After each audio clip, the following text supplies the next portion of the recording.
नमस्कार.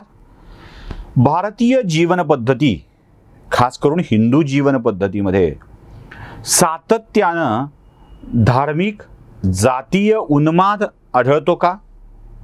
सातत्यानं दलित समाजाला उपेक्षित ठेवल्या गेलं आहे का? हे प्रश्न सतत विचारले जातात. हिंदूंवरती आघात करणारी मंडळी दलितांना नीट वागवलंच गेलं नाही असा आरोप करत राहतात. खरंच दलितांना नीट वागवलं गेलं आहे का, हा प्रश्न नेहमीच पडतो. हिंदूंवरती आघात करताना अशा स्वरूपाचे प्रश्न विचारत ब्राह्मण जातीला लक्ष्य करून सातत्यानं टीका केली जाते.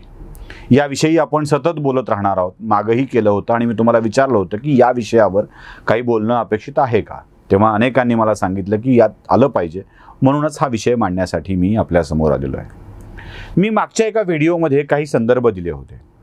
अगदी हिंदू जीवन पद्धतीचा विचार केला तर ज्या धर्मग्रंथांच्या आधारावर हिंदू जीवन पद्धती आपलं आयुष्य व्यतीत करते आहे त्या सगळ्यांचा विचार केला तर ती कोण आहेत हे बघितलं पाहिजे.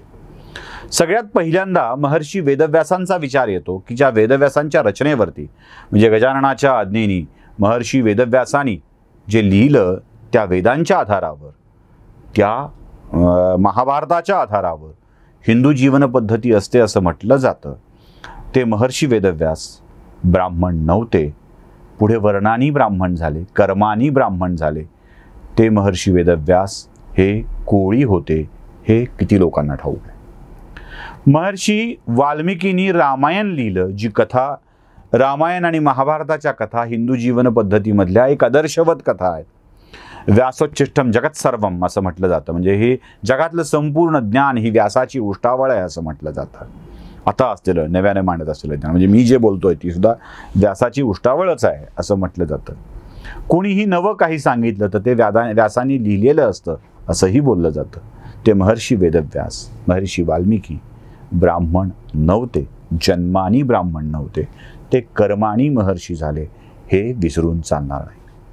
याच महाभारतामधल्या आणि रामायणामधल्या दोन कथांचा संदर्भ देऊन हिंदूंनी हिंदू जीवन पद्धतीमध्ये कसा अन्याय झाला दलितांवरती हे सांगितलं जातं. शूद्रांवरती कसा अन्याय झाला हे सांगितलं जातं. कथा दोन सांगितल्या जातात. एक शंभुकाची रामायणातली कथा आणि दुसरी महाभारतातली एकलव्याची कथा. मुळात उत्तर रामायणात आलेली ही शंभुकाची कथा मला मुळातच फेक आणि घुसळलेली वाटते. कारण राम पुष्पक विमान घेऊन शंभुकाला मारायला गेला वगैरे जे काही म्हटलं. वाल्मिकी रामायणामध्ये शंभुकाची कथा दिसत नाही, सापडत नाही. आता आधुनिक इतिहासाच्या नावाखाली कुणी काही लिहून वाल्मिकी रामायणच आहे म्हणून सांगत असेल तर गोष्ट वेगळी, पण मूळ वाल्मिकी रामायणामध्ये ही शंभुकाची कथाच नाही. दुसरं, जेव्हा लंका विजयानंतर राम अयोध्येमध्ये परत आले तेव्हा लंका विजयानंतर प्रभू रामांनी ते विमान इंद्राला परत करून टाकलं असा उल्लेख त्या कथेमध्ये आढळतो. आता काय इंद्राचं विमान भाड्यानं देण्याचा बिझनेस होता की काय असा प्रश्न पडतो. रामाने मागितलं आणि प्रत्येक वेळेला पाठवून दिलं अशी कोणतीही कथा वाल्मिकी रामायणात नाही.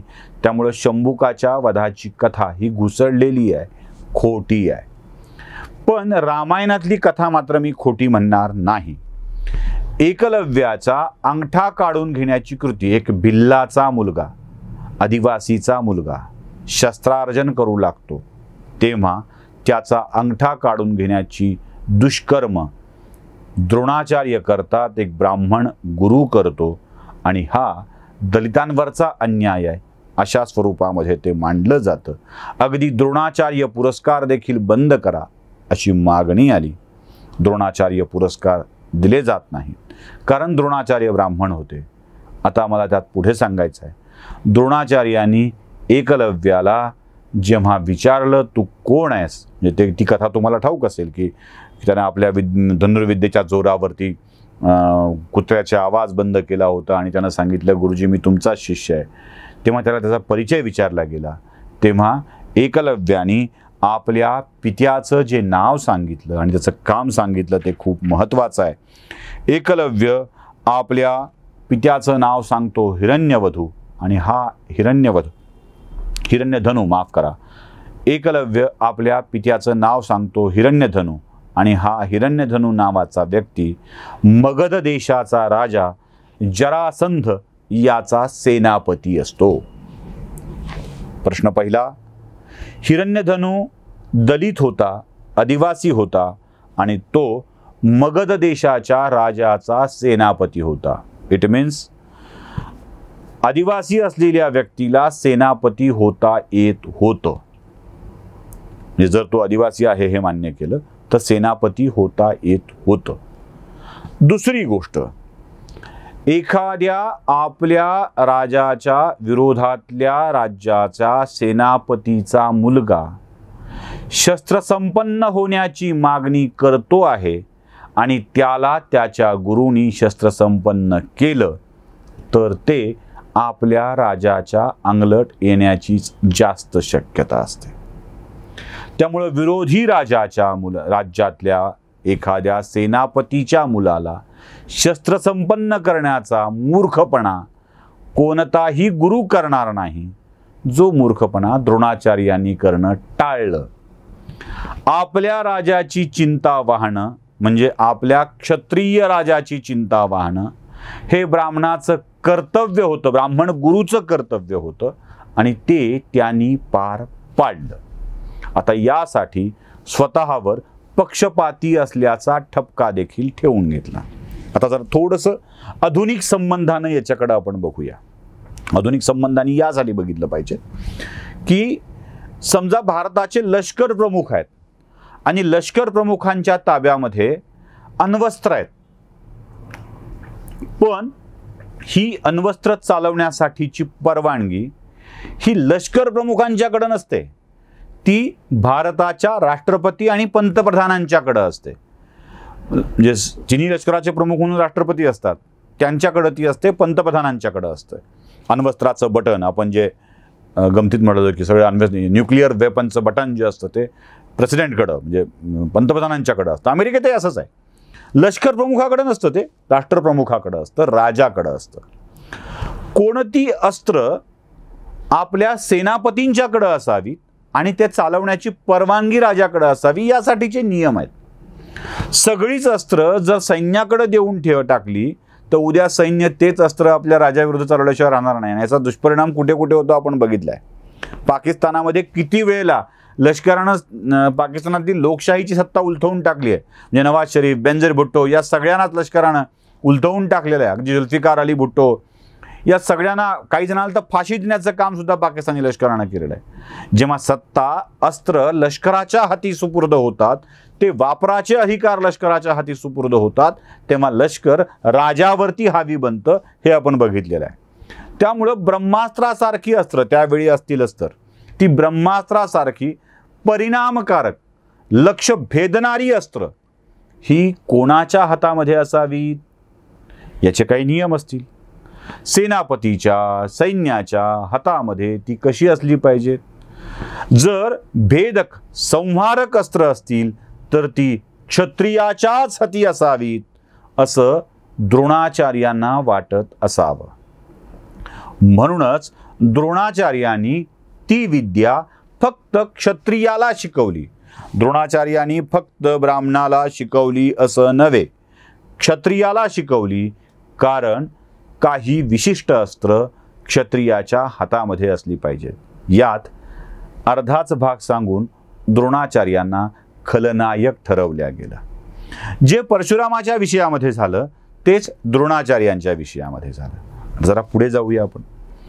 वेदव्यास, वाल्मिकी यांनी जे जे धर्मग्रंथ रचले ते हिंदू धर्माचा पाया ठरले आणि हे ऋषी ब्राह्मण नव्हते हे आपण जसं ओळखतो तसं हिंदू धर्मातली जी दोन प्रमुख दैवत आहेत, रामकृष्ण हरी, रामकृष्ण हरी याचा जप आमचा वारकरी संप्रदाय सतत करत असतो. षडाक्षरी मंत्र आहे तो आमच्या आनंदाचा, आमच्या ह्याचा समाधानाचा. तर हा रामकृष्ण हरी मंत्र म्हणजे राम आणि कृष्ण ही दैवत ब्राह्मणांचं प्रतीक अजिबात नाही आहे, ते क्षत्रियांचं प्रतीक आहे. म्हणजे क्षत्रियां म्हणजे जाती न पूछो साधू की असं म्हटलं जातं. पडा रहण दो म्यान, मोल मोल करो तलवार का, ही तुम्हाला माहित असेल हे सगळं. म्हणजे अगदी जातीनं पूछो साधू की पडा रहण दो म्यान, मोल मोल करो तलवार का पडा रहण दो म्यान, हे आधुनिक काळातलं म्हणजे अगदी अलीकडच्या काळातलं आहे. पण त्याही आधी म्हणजे 700 वर्ष आधी ज्या भगवद्गीतेच्या आधारावर ज्ञानेश्वरी लिहिली, भगवद्गीतेचं भाषांतर म्हणून ज्ञानेश्वरी लिहिली, त्यांनी मनोनी भक्तीच्या क्षेत्रामध्ये जातकुळ मनोनी जातकुळ अप्रमाण असं स्पष्ट लिहून ठेवलेलं आहे. कुळ जातीला तिथे महत्त्व नाहीच आहे. या सगळ्या विषयामध्ये तुम्हाला बघितलं पाहिजे की ज्या ज्ञानेश्वरीत हे लिहिलंय ते भगवद्गीतेवर आधारलेली आहे आणि भगवद्गीतेमध्ये सुद्धा भक्ती महत्त्वाची मानली आहे, जात नव्हे. हे आपण लक्षात 9व्या अध्यायात ते स्पष्टपणे लिहिलं आहे की तिथे जात महत्त्वाची नाही आहे. जिथे जात महत्त्वाची नाही हेच शिकवल्या जातं तिथे जातीला महत्त्व दिलं गेलं. याचा प्रचार आणि प्रसार का केला गेला? यजुर्वेदामध्ये कुणी जर बघितलं ना तर त्यात एक स्पष्टपणे लिहिलेलं आहे, नमामि शूद्रम नावाची कल्पना आहे. नमामि शूद्रम म्हणजे मी शूद्राला नमस्कार करतो. अजून एक तुम्हाला मला महत्त्वाचा संदर्भ सांगायचा आहे आणि तो संदर्भ घेऊन तुम्हीच ठरवा की हे खरंच असं घडतंय की नाही. ते बघा काय आहे, आपण असं म्हणतो मनुस्मृतीनं सांगितलं आहे, त्या मनुस्मृतीविषयी आपण पुढच्या भागात बोलणार आहोत. म्हणजे या संदर्भाने मनुस्मृतीनं असं सांगितलं आहे की ईश्वराच्या डोक्यातून ब्राह्मणाचा जन्म झाला, बाहूतून क्षत्रियांचा जन्म झाला, हृदयातून वैश्यांचा जन्म झाला आणि पायातून शूद्रांचा जन्म झाला. हे खरं धरलं आपण थोडंसं वादासाठी चर्चेसाठी, हे असंच आहे समाज पुरुषाची कल्पना म्हणून ते खरं धरलं. तर जेव्हा ईश्वराच्या पायापासून शूद्रांचा जन्म झाला असेल तर मंदिरात जाणारा क्षत्रिय ब्राह्मण वैश्य डोकं कुठे ठेवतो? देवाच्या पायावरच ठेवतो. जिथून शूद्रांचा जन्म झाला तिथेच आपलं डोकं ठेवून तो नतमस्तक होतो. म्हणून यजुर्वेदामध्ये नमामि शूद्रम नावाची कल्पना आली, कारण तो अखंड सेवेनी आपल्या सेवा कर्मानी समाजाची सेवा करतो आहे. सवाष्णीच्या हातात बांगड्या भरल्यावर ती बाई कासाराच्या पाया पडते, ही आमची संस्कृती आहे. कारण वेगवेगळ्या मार्गाने हा सवाष्णीचा चुडा असाच तू माझ्या हातात भरत राहा बाबा, म्हणून ती बाई कासाराच्या पाया पडते, ही आमची संस्कृती आहे. काही नियम हे जगण्याचे नियम म्हणून आखण्यात आले आणि त्याला ब्राह्मणी वर्चस्व किंवा वर्णवर्चस्व म्हणून मानलं गेलं आणि त्या स्वरूपामध्ये आम्हाला बदनाम करण्याचा प्रयत्न झाला. हे सगळं षडयंत्र ब्रिटिशांचं, ज्यांनी इथे राज्य करण्यासाठी हे विषय आमच्यामध्ये भरवले, रुजवले आणि आमचा खरा घोटाळा झाला. याच विषयावरती अधिकाधिक पडदा उघडण्यासाठी, मनुस्मृतीत काय लिहिलं हे सांगण्यासाठी, वेदांमध्ये काय लिहिलं हे सांगण्यासाठी दुसरा भाग घेऊन जाणीवपूर्वक येतो आहे. हा कसा वाटला ते नक्की कळवा. नमस्कार.